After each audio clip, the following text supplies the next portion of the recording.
Show me your warrant. You can't just force us out. What is happening?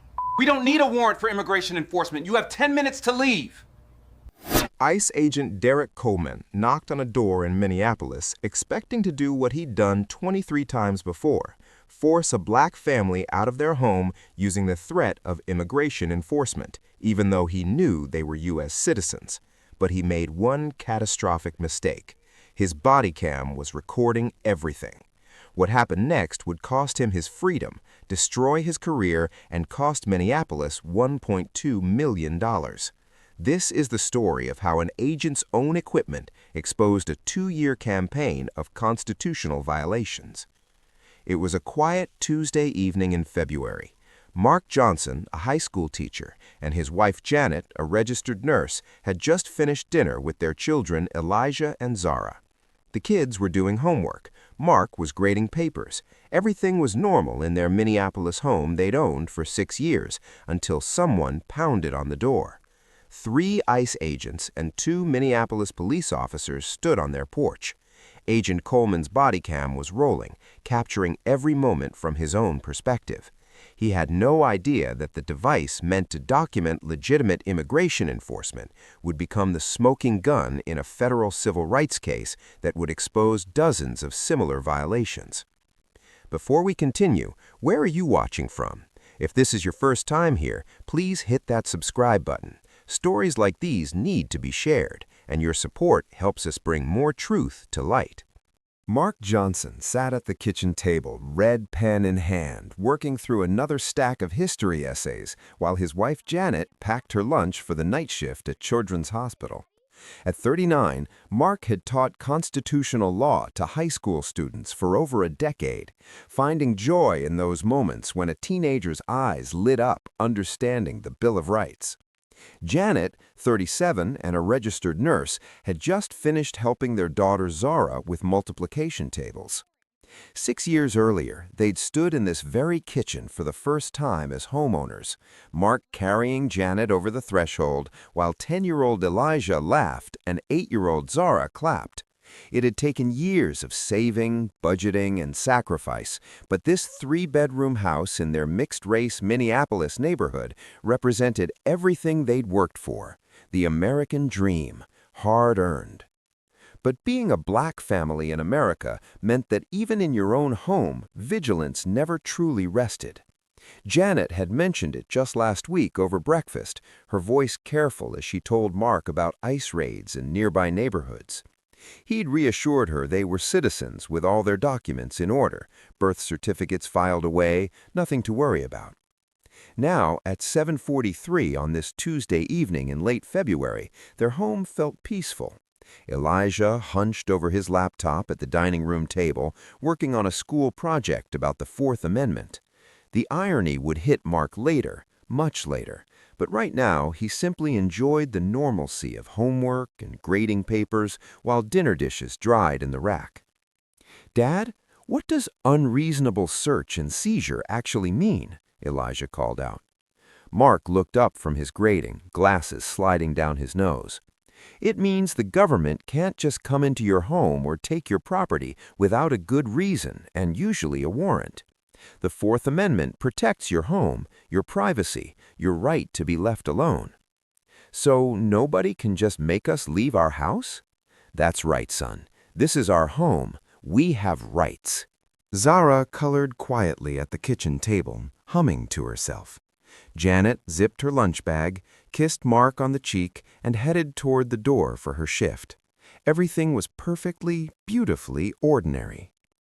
At 7:51, someone began pounding on their door. Agent Derek Coleman had discovered something valuable during his 8 years with ICE. Fear was more effective than paperwork.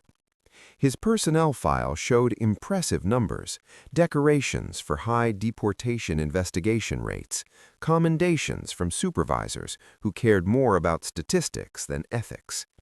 What the file didn't show was how he'd learned to game the system. The method was elegant in its cruelty. Target black and brown families in mixed neighborhoods.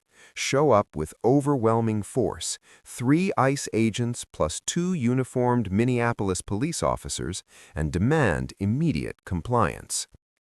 Immigration enforcement operated with less oversight than criminal investigations, which meant Coleman could claim intelligence he never actually possessed. The Minneapolis Police Department provided backup without asking questions, creating a partnership that terrified entire communities. Over 2 years, Coleman had targeted 23 families across Minneapolis. 19 of them were later confirmed to be United States citizens. But by the time anyone verified citizenship status, Coleman had already inflated his investigation numbers, already created the atmosphere of terror that kept communities afraid to assert their rights. The body cam policy had been implemented 3 years earlier after a series of ICE misconduct scandals made national headlines.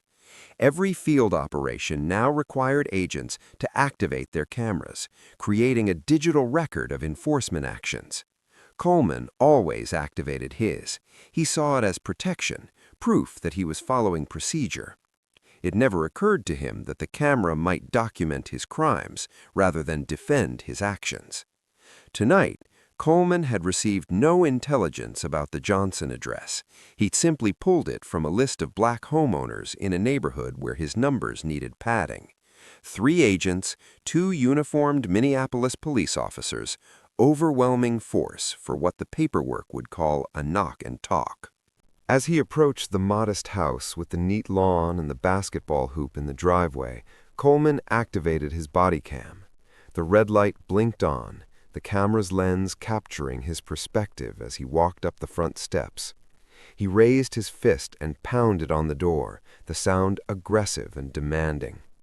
That body cam would capture everything that followed, every word, every violation, including the moment Coleman would check his database and learn the Johnsons were citizens, then order their detention anyway. Mark set down his red pen when the pounding started, not knocking, pounding, the kind of sound that made your heart jump and your hands instinctively reach for your family. Through the window, he saw the uniforms, the tactical vests, the aggressive stance of men who expected compliance. He opened the door wearing his reading glasses, grading papers still in his left hand, confusion on his face. 5 men stood on his porch, 3 in ICE tactical gear, 2 Minneapolis police officers with hands near their belts. The lead agent's body cam captured everything from his perspective. Mark's protective instinct as he moved to block the view of his family. Janet in her nursing scrubs visible behind him. The children at the kitchen table with homework spread before them. "You need to vacate this property immediately," Coleman said, his voice carrying the weight of federal authority. "We have reason to believe there are immigration violations." Mark's mind raced through everything he taught his students about rights, about the Constitution, about what citizens could and couldn't be forced to do. His voice came out steady despite the trembling in his hands. "This is my house. I'm a United States citizen. My wife is a citizen. Our children were born here in Minneapolis. What violations are you talking about?" He reached slowly for his wallet, each movement careful and visible, while Janet appeared at his shoulder. Coleman's body cam recorded her holding up her nursing badge, her phone in her other hand beginning to record, her hands shaking. "Sir, we have intelligence that undocumented individuals reside at this address. We need to verify identities and inspect the premises." "Show me your warrant," Mark said, his teacher's voice finding strength. "You can't just force us out of our own home. We have rights." Behind them, the children's voices rose in confusion. "Mommy, what's happening?" Zara's small voice carried fear that Coleman's body cam would later capture with crystal clarity. "We don't need a warrant for immigration enforcement," Coleman replied, the threat barely concealed. "You have 10 minutes to gather essentials and leave, or we'll arrest you for obstruction of a federal investigation." Janet's voice wavered as her legal instincts fought through shock. "Officer, we're both citizens. I'm a nurse at Children's Hospital. Mark teaches at Roosevelt High. Our children were born at Hennepin County Medical Center. We have all our documents." Mark asked for Coleman's supervisor. Coleman refused. Elijah appeared in the doorway, 10 years old and terrified. "Dad, are we in trouble?" Zara had started crying, 8 years old and watching her father face down federal agents. "Go to your room," Mark told his children, trying to keep his voice calm. "Now, it's going to be okay." But Coleman's next words made clear nothing was okay. "Sir, step outside or we're coming in. You're obstructing a federal investigation." "I'm not obstructing anything. I'm standing in my own doorway. I'm a United States citizen. I pay taxes. I own this home. You have no warrant, no probable cause. You have 60 seconds to comply." Then Coleman did something his body cam would capture in devastating detail. He pulled out a tablet, tapped the screen, and checked something. The camera recorded the exact moment, Coleman's eyes scanning the database, his face hardening as he read the results, then looking back at Mark with full knowledge of what he was about to do. "Everyone in this residence needs to exit immediately and provide identification." Mark's mother appeared from 2 houses down, drawn by the commotion. "Mark, what's going on? Why are ICE at your house?" Coleman turned to her, his body cam capturing the threat. "Ma'am, if you interfere, you'll be arrested too." These weren't just words. This was the sound of the Fourth Amendment dying on a doorstep in Minneapolis. A family in their own home, no warrant, no probable cause, no crime, just federal agents with guns demanding entry. And Coleman's body cam had recorded him checking the database that proved they were citizens, then ordering them out anyway. Coleman's voice carried across the lawn as he gave the order, "Detain everyone for identification verification." The Minneapolis officers moved forward, hands on their belts, while Mark stood in his doorway refusing to step outside without a warrant. His wife, his mother, his children, all watching this violation unfold. The body cam captured the standoff, family inside, agents outside, and the sound of Zara crying audibly from somewhere in the house. 45 minutes, that's how long it would take before someone with authority would arrive and recognize the constitutional catastrophe unfolding on this quiet street. Janet made the decision that would change everything. She stepped outside with her identification, her nursing badge, her birth certificate she'd grabbed from the filing cabinet. "I'm coming out to de-escalate," she said, her voice breaking. Coleman immediately detained her, his body cam recording her hands shaking as she held up documentation proving her citizenship. Mark watched his wife placed in handcuffs on their own front lawn. The choice wasn't really a choice at all. He stepped outside with his documents, and within seconds, he too was detained. A female Minneapolis officer brought the children out, and Coleman's body cam captured their cries with devastating clarity. "Where are you taking Daddy? Let my mommy go!" Neighbors gathered, pulling out phones, recording from different angles. But none of them had what Coleman's body cam had, the audio, the database check, the radio confirmation that would prove everything. An agent's voice crackled over Coleman's radio, clear and distinct. "Database shows all residents are documented U.S. citizens." Coleman's response, captured perfectly on his own equipment, "Proceed with detention until we verify in person." Mark sat on his own lawn in handcuffs, asking the question 17 times before anyone would answer. "What did we do wrong?" Coleman refused to engage. The body cam showed Mark's mother detained alongside them, 3 generations of American citizens handcuffed in front of children who would never forget this moment. When the supervisor finally arrived from a different ICE division, his heated conversation with Coleman played out on camera. "They're U.S. citizens, Coleman, all of them. What are you doing?" "We had intelligence." What intelligence? There's nothing here. Release them, now. The handcuffs came off without apology, without explanation, without acknowledgement of what had just been done. Mark's final words to Coleman were captured in perfect audio. "Are you going to explain what just happened? You just detained U.S. citizens in front of their children for no reason." Coleman's response would become evidence in a federal trial. "You're free to file a complaint. Have a good evening." He walked away, believing his badge protected him, never knowing his body cam had recorded every illegal moment. That night, neither Elijah nor Zara would sleep alone. They climbed into their parents' bed, seeking safety in the one place that no longer felt safe.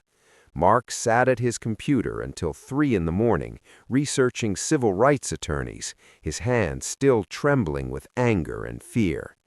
Janet's phone footage showed the detention but missed the critical moments: Coleman's database check, his radio conversations, his dismissive final words. The neighbor recordings captured the arrest, but not the constitutional violations that preceded it. Within 5 days, Mark had filed complaints with ICE, the Department of Homeland Security Inspector General, the Minneapolis Police Department, and the ACLU. The ACLU attorneys took the case immediately and requested all body cam footage. That's when everything changed. ICE policy since 2021 required body cam activation for all field operations, creating a digital trail of every enforcement action. The attorneys filed a Freedom of Information Act request for Coleman's body cam from February 23rd and all his previous operations. For 30 days, ICE fought the release, claiming the footage was part of ongoing operations. A federal judge disagreed and ordered the agency to produce everything from Coleman's operations over the past 2 years. What arrived was devastating in its completeness. Coleman's body cam had captured everything from the Johnson home: the database check showing they were citizens, the radio acknowledgement confirming their status, his order to proceed anyway, his conversation with the supervisor revealing no intelligence existed, his dismissive final words to a family he'd just terrorized. But the Johnson footage was just the beginning.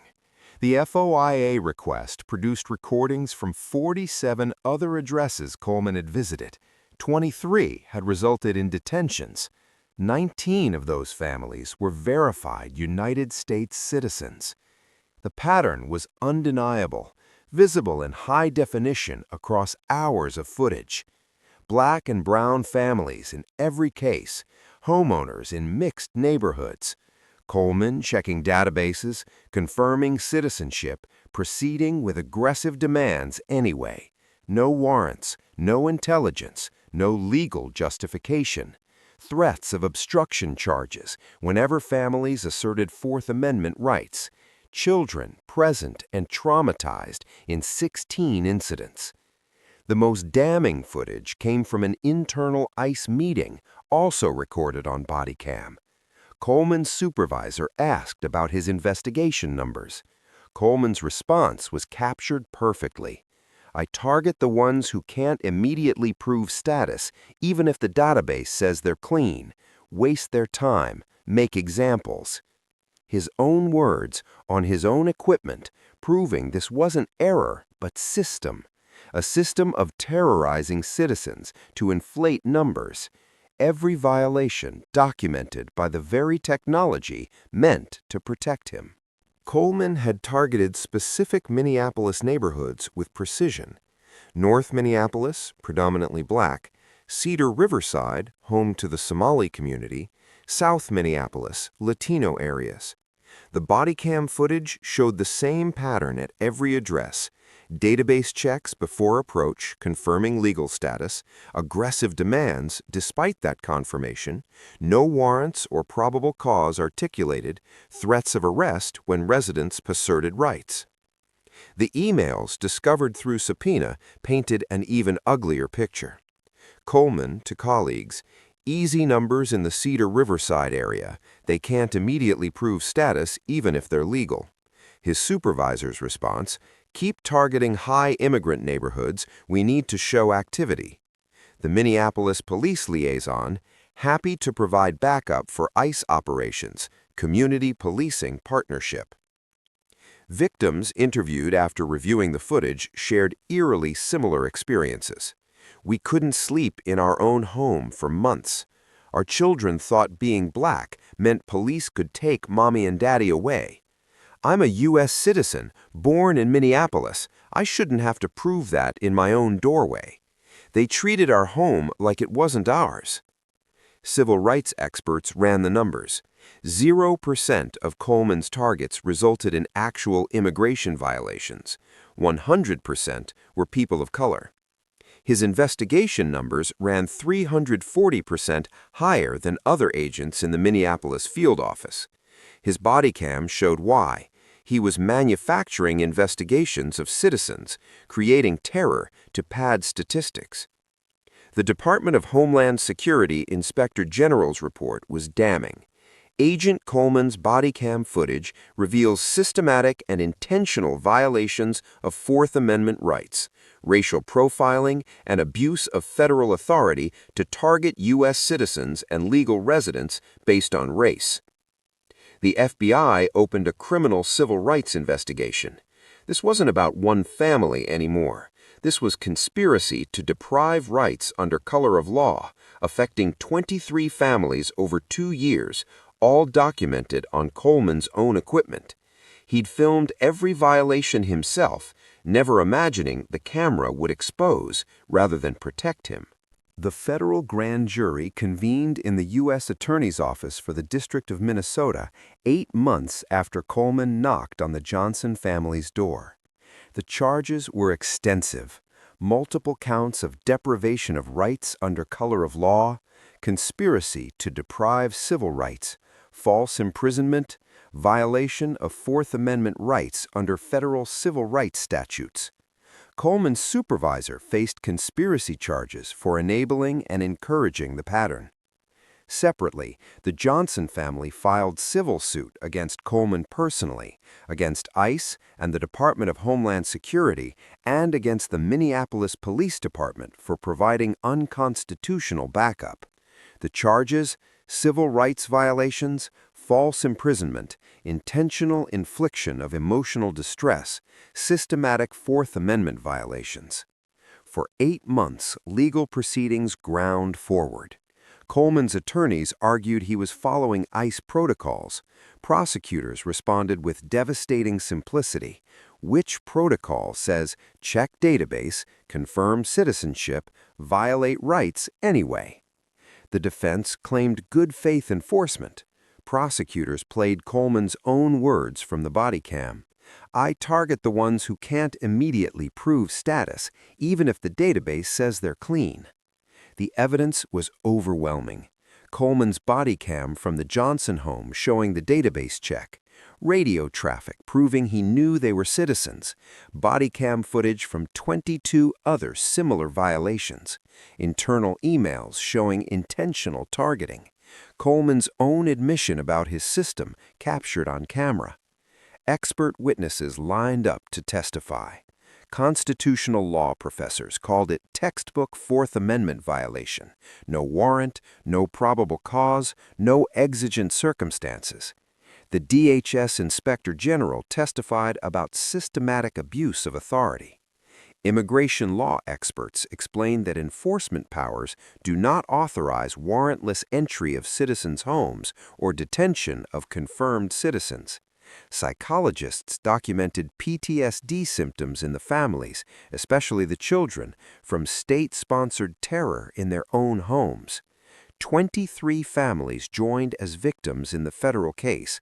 19 filed civil suits. Media coverage intensified as edited body cam footage aired nationally, showing Coleman's pattern of constitutional violations. Public outrage grew. ICE was terrorizing American citizens in their own homes, and the proof existed on government equipment. Coleman was offered multiple plea deals. He rejected them all, insisting he was doing his job. His confidence would prove catastrophic. His own body cam had recorded every illegal act, every violation, every moment he chose abuse over duty. The evidence was irrefutable because he'd filmed it himself. The federal trial began in U.S. District Court in Minneapolis, spanning 4 weeks of testimony and body cam evidence that would be played frame by frame. The prosecution's opening statement was simple. You're going to watch Agent Coleman's own body cam. You'll see him check a database that says U.S. citizens. You'll hear him order detention anyway. You'll watch 23 families terrorized in their own homes, every second captured by Coleman's own equipment. The defense claimed Coleman was doing his job in good faith based on training and protocols. But then the Johnson family footage played on courtroom monitors, and the room fell silent. Coleman's voice from the screen. You need to vacate this property immediately. We have reason to believe there are immigration violations. Mark Johnson's response. This is my house. I'm a United States citizen. My wife is a citizen. Our children were born here. What violations? The exchange continued, building to Coleman's ultimatum. We don't need a warrant for immigration enforcement. You have 10 minutes to gather essentials and leave, or we'll arrest you for obstruction. Then the prosecution played the critical moment. The body cam captured Coleman pulling out his tablet, the screen visible. Mark Johnson, U.S. citizen. Janet Johnson, U.S. citizen. The radio confirmation audible. Database shows all residents are documented U.S. citizens. Coleman's response on his own equipment. Proceed with detention until we verify. The prosecutor paused the video. Ladies and gentlemen, he knew. The database told him. Radio confirmed it, and he ordered detention anyway. The jury watched in complete silence.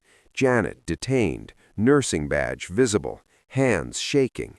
Mark handcuffed on his own lawn, asking, "What did we do wrong?" 17 times. Children crying. Elijah asking, "Why are they taking Daddy?" Zara screaming, "Let my mommy go." 45 minutes of illegal detention captured in real time. The supervisor arriving, the heated exchange proving no intelligence existed, the release without apology. Mark testified with quiet dignity. My son asked me if being black meant police could take me away from our own home whenever they wanted. How do you answer that question when federal agents just proved him right? Janet's testimony broke hearts. I'm a nurse. I save children's lives, and a federal agent handcuffed me in front of my children on my own front lawn for being black in my own home. Even 10-year-old Elijah testified via video. I thought police protected people, but they hurt my dad and made my mom cry, and we didn't do anything bad. 6 other families gave similar testimony. The prosecution played Coleman's own words from the ICE meeting. I target the ones who can't immediately prove status, even if the database says they're clean. The defense had no answer for Coleman's own admission, captured on his own body cam. The jury deliberated for 3 days, reportedly watching the body cam footage repeatedly. The verdict came back unanimous, guilty on all counts. Multiple counts of deprivation of rights under color of law, conspiracy to deprive civil rights, false imprisonment. The judge's statement at sentencing carried weight. Agent Coleman, you took an oath to uphold the Constitution. Instead, your own body cam shows you systematically violated the most fundamental rights of U.S. citizens in their own homes, in front of their children. The Fourth Amendment exists to prevent exactly what you did. 4 years in federal prison, 3 years supervised release, permanent ban from federal law enforcement. The body cam that was supposed to document legitimate enforcement had instead documented systematic constitutional violations. His career ended where it started, on video. The civil lawsuit proceeded parallel to the criminal case, with the Johnson family suing Coleman personally, the Department of Homeland Security, and the Minneapolis Police Department. The city's attorneys reviewed Coleman's body cam footage and reached an inevitable conclusion. The evidence was legally indefensible. His own equipment proved systematic Fourth Amendment violations with Minneapolis police assistance. Settlement negotiations lasted 8 months. The final agreement awarded $1.2 million to the Johnson family, plus comprehensive reforms enforceable by federal court order. The ICE-Minneapolis partnership was immediately suspended pending review. All future ICE operations in Minneapolis would require written documentation of probable cause reviewed by independent counsel. Minneapolis police could not provide backup for ICE operations without verified warrants or exigent circumstances. The body cam requirements became ironclad. All ICE agents must activate cameras for any citizen contact. Footage must be preserved for minimum 5 years. Automatic review of all footage where citizens were detained but not charged. Any footage showing database checks before enforcement must be flagged for supervisor review. Quarterly audits to identify patterns like Coleman's. New accountability measures established independent civilian oversight for ICE operations in Minneapolis. Mandatory Fourth Amendment training with quarterly testing. Zero tolerance for warrantless entry or detention of confirmed citizens. Officers must articulate specific, documented probable cause before any enforcement action. Database showing citizenship must result in immediate termination of encounter. $400,000 went to compensate the 22 other families Coleman had targeted. Free legal services for any family who believed their rights were violated. Community education programs on Fourth Amendment rights. Psychological counseling for all affected families, especially children. Johnson versus Coleman became a landmark case in Fourth Amendment law, taught in law schools as an example of how body cam evidence can prove systematic constitutional violations. The Department of Homeland Security revised ICE body cam protocols nationwide based on this case. 47 other agents across the country were flagged for similar patterns. Congressional hearings featured Coleman's body cam footage to highlight the need for immigration enforcement reform. The Johnson family used their settlement to establish the Fourth Amendment Defense Fund, providing legal representation to families facing warrantless government intrusion, partnering with the ACLU to fight systematic violations. The 22 other families received compensation and support services Coleman never offered.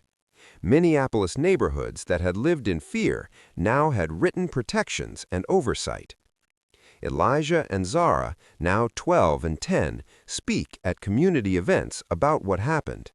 Mark uses the case in his history class, teaching the Fourth Amendment through their family's experience. The trauma continues, therapy sessions, nightmares, but also activism, ensuring it's harder for this to happen to others. Coleman served 4 years in federal prison and was released to 3 years supervised release, permanently barred from federal law enforcement. He never apologized to the Johnson family or the 22 others. In a post-release interview, he still claimed he was doing his job. His body cam footage is now used in ICE training as an example of what not to do. The irony remains stark. Coleman activated his body cam following policy, confident that immigration enforcement gave him near unlimited authority. He thought citizens couldn't prove their status immediately, so he could terrorize them with impunity. He forgot that technology is impartial. His body cam recorded him checking the database showing they were citizens, receiving confirmation of their citizenship, ordering violation of their rights anyway, doing this 23 times over 2 years, explaining his system in his own words. The device meant to show he was following the law, instead proved he was systematically breaking it. Your home is your castle until a federal agent with a badge decides it isn't. But when that agent's own body cam captures him checking a database that says you're a citizen, then violating your Fourth Amendment rights anyway, technology delivers the accountability that the system failed to provide. Agent Derek Coleman knocked on a door in Minneapolis, expecting to do what he'd done 23 times before: terrorize a black family with federal authority, inflate his numbers, and walk away protected by his badge.